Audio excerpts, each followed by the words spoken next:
All right, let's jump right in.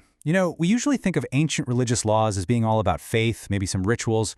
But what if I told you that tucked away inside one of these ancient texts is a super smart economic system? We're talking real estate valuation, asset management, even long-term financial planning. All of it driven by faith.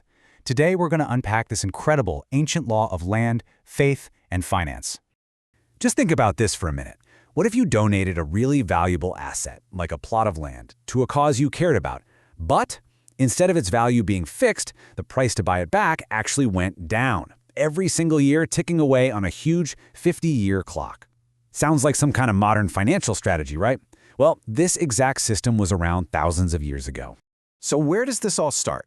Well, picture an ancient Israelite farmer. He's got a piece of ancestral land, a field that's been in his family for who knows how long.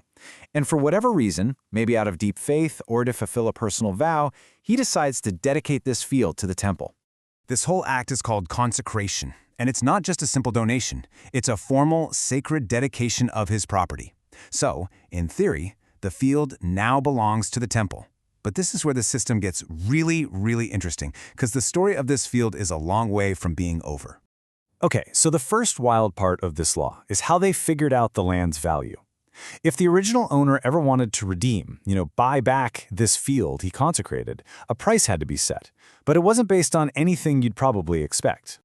So here's where you have to flip your modern brain upside down. Today, we look at a field's market value, right? Is the soil good? Is it close to a river? But this ancient system, it ignored all of that. The sacred value was completely standardized. A beautiful, fertile field was valued exactly the same as a rocky, useless field of the same size. The only thing that mattered was how big it was, measured by the amount of seed it took to plant it. And the baseline number they used was this: 50 silver shekels. That was the starting price for a standard-sized field, specifically one that took a homer of barley seed to plant. So every big field had this clear, objective starting price, no matter how good or bad it actually was. But that 50 shekel price was just the sticker price.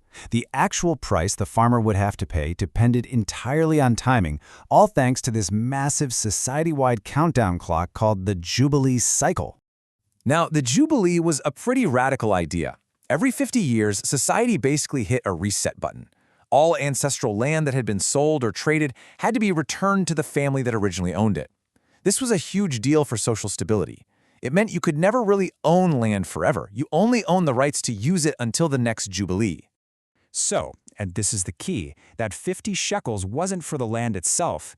It was for the 49 years of use between Jubilees. So the priest would do some pretty simple math, figure out the value per year, and then just multiply that by how many years were left until that big reset. And this just shows you the effect perfectly. If you consecrated your field right at the beginning of the cycle, in year 1, the buyback price was the full 50 shekels. But if you did it halfway through, say around year 25, boom, the price is cut in half. And if you wait until just a couple years before the Jubilee, the price is next to nothing, because the temple would only get a couple harvests out of it. Okay, so once the priest does the math and tells our farmer the price, he's standing at a fork in the road. And believe me, the path he chooses is going to have some permanent consequences. This is the moment of truth. He's got the number. He knows what's on the line. Is he going to pay up and get his family's land back? Let's start with path A. He decides, yep, I'm doing it. I want my field back. Maybe he had a great harvest, or he just can't stand the thought of losing that land. He agrees to pay the redemption price. But, of course, there's a little catch. To get his own land back, the owner has to add a 1/5 penalty. That's a 20% surcharge, right on top of the calculated price.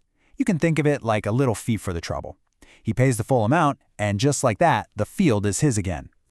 All right, but what about path B? What happens if the owner either can't afford it, or maybe he just decides not to pay? Well, the temple isn't just going to let a perfectly good field sit there empty. They've got another play. The temple treasurer can take that field and sell its usage rights to somebody else for that same calculated price. And the moment that sale goes through, the door slams shut for our original farmer. His chance to get the land back is gone. Forever.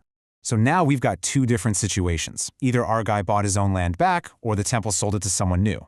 So what happens when that 50-year clock finally runs out? Well, this is where we find the system's biggest surprise. Okay, get ready for this. In that first scenario, If the owner paid up and redeemed it himself, the land just stays in his family through the Jubilee. No surprises there. But in that second scenario, if the temple sold it to a stranger, the land does not go back to the original owner. Instead, it becomes the permanent property of the priests. The original family loses it for good. And this isn't just someone's theory. The text spells it out loud and clear. By not redeeming his own consecrated land, the farmer accidentally turned it into a permanent gift, not just to the temple, but to the priesthood itself. That is a huge consequence for just not acting.